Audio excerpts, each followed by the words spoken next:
વાત હવે રાજ્યના પ્રાથમિક આરોગ્ય કેન્દ્રોની દયનીય સ્થિતિની। દર્દીઓની સારવાર કરનારા ડોક્ટર્સ નથી। સરકારી આંકડા જ કહે છે કે ગુજરાતમાં પ્રાથમિક આરોગ્ય કેન્દ્રોમાં આજે 1249 ડોક્ટર્સની જગ્યાઓ ખાલી પડી છે।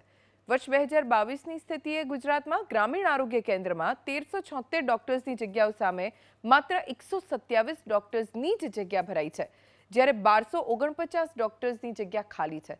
આરોગ્ય વિભાગ પણ એ વાત કબૂલી છે કે ગામડાઓમાં ડોક્ટર્સ નોકરી કરવા તૈયાર નથી। આ કારણોસર આરોગ્ય કેન્દ્રોમાં ડોક્ટરની જગ્યાઓ ભરાતી નથી। વર્ષ 2005માં પ્રાથમિક સામૂહિક આરોગ્ય કેન્દ્રની સંખ્યા કુલ મળીને 7274 હતી, તે વર્ષ 2022માં વધીને 9132 થઈ।